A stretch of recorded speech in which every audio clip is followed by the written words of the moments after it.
Mental hospital employees of Reddit. Who's the scariest patient you've ever had to deal with? My best friend worked nights at a juvenile mental facility. He came home one morning very tired, said that one of the kids that they often had problems with jumped on a table, pulled off the plastic casing on a light fixture, and yanked out one of those long fluorescent light bulbs. He broke it in half and was running around trying to stab the workers and patients. They locked him in that room. A couple employees got a bed mattress and trapped him in it, took the lightsabers away, and put him in a straitjacket. I was pretty entertained that morning. I worked at a mental hospital for about 5 years. The scariest patient and incident involved a patient that had just had surgery to remove an object that she swallowed. I'm down the hall when I hear a nurse scream for help. I run to the patient's room, and she had opened up her stapled shut incision and was holding what looked like part of her intestines in her hands. Blood was everywhere. She didn't seem to feel anything though and just looked like we were interrupting her. I almost fainted from the sight. I quit that job shortly after. Man, there are a lot of scary cases when you work in pediatric mental health, mostly because of the age. I recently had a kiddo come in who has a history of killing animals in the neighborhood, skinning and impaling cats, crushing glass shards into dog food, and leaving it at the park. Some effed up shit that is definitely indicative of some serious underlying issues. The scary thing is that the parents were basically okay with this behavior until the kid woke his parents up in the middle of the night by plunging a huge knife, more like a meat cleaver, into their mattress directly between them while they were sleeping. He wasn't sleepwalking and seemed perfectly aware of what he was doing. When they asked him what he was doing and why he just did that, he told them he wanted to kill them to see if your insides are like S, which was the name of the neighbor's cat that he impaled on a spiked fence post a couple weeks prior. I met a 5 to 6 year old girl who was in an inpatient treatment center for trying to smother her newborn brother. She said she wanted him to die because her parents liked him too much. She would go from being a sweet, overly affectionate child to suddenly despising a person and wishing death on them. The hospital wanted to release her after a few days and the parents refused to take her back that soon. Department of Family Services ended up getting involved.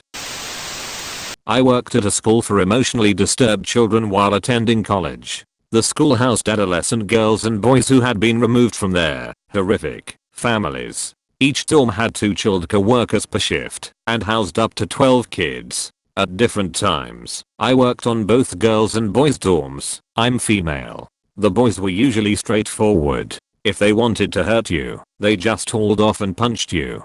The girls, oh my god, the girls, sneaky as F. On one of the girls' dorms, it was me and another woman. One of the girls hated this other woman. The girl would crawl into the top of her closet and lie on the shelf, waiting for this woman to come looking for her. She would then jump out of the closet on top of the woman and start hitting her. We took the kids to laundromats so they could do their laundry. These trips usually went pretty well, but one time a 14-year-old girl who was about 5 feet even and probably weighed 90 pounds decided she wanted to act out.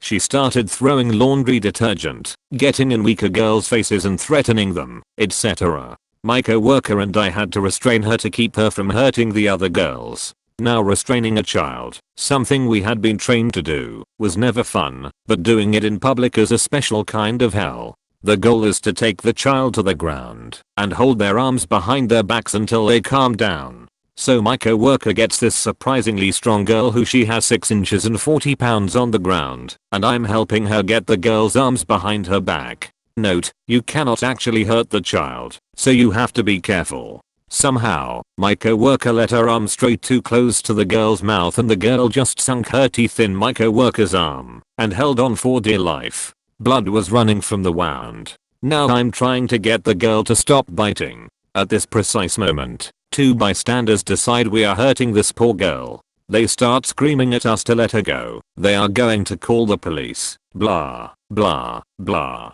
As calmly as I could, I explained the situation, pointed out that the girl had my co-worker's arm in her mouth, and said if they didn't back off, the police would be visiting them for interfering with us doing our jobs. Once I mentioned the name of the facility, they backed off. We got the girl under control. I called for help from the facility and we got the girl back to the dorm. My coworker went to the ER for the bite. Another time, a substitute child coworker thought it was a good idea to bring a butcher knife onto the dorm so she could cut a watermelon with it. I did not know she had done this until it was too late. One of the girls decided it was time to act out and she took the knife and was threatening other girls with it. This is where I walked in. I had been checking on another child at the time. I arrived just in time to see the substitute child coworker tell the girl to give her the knife, holding out her hand in expectation. The girl basically sliced across the palm of the woman's hand and then ran outside with the knife, where she proceeded to stab the moonwalk, bouncy house, to death.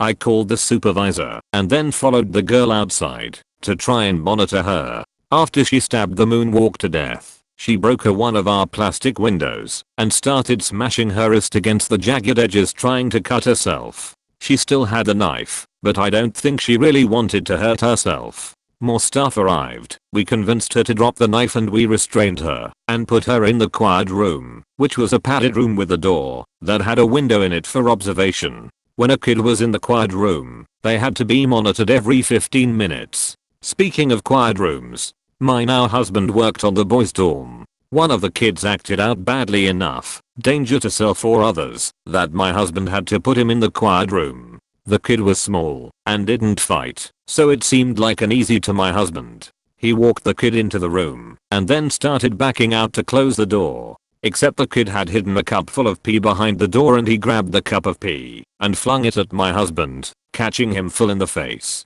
Fun times. I actually met my husband at this job. He and I were working a 3 to 11 shift when the kids in all 6 dorms decided to riot.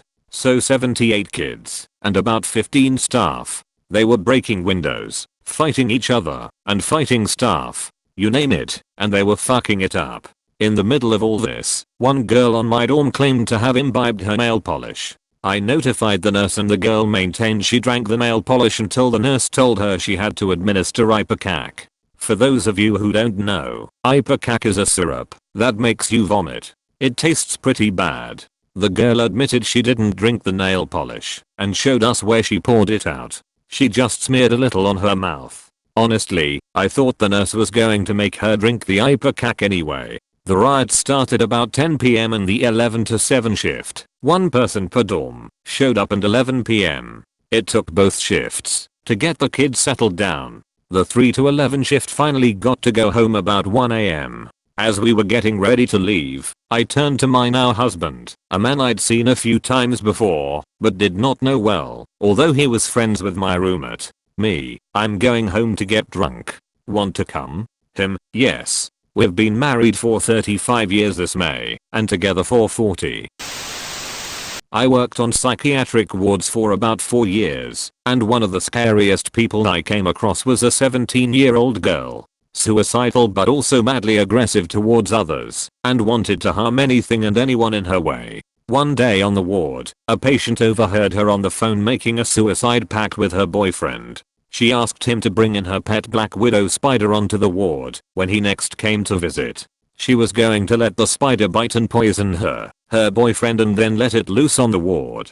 Being a massive arachnophobic, this made me scared as F. Guy who said the devil told him to murder his family. Yes, he did. This included 5 children. Or, the only MPD person I've actually witnessed. 6 years old little girl, 30 plus years old actual personality, and 60 plus years old African American lady all in one body. 6 years old painted art projects as you would expect a 6 years old to do. Older lady was the protector, came out when the other 2 were feeling threatened.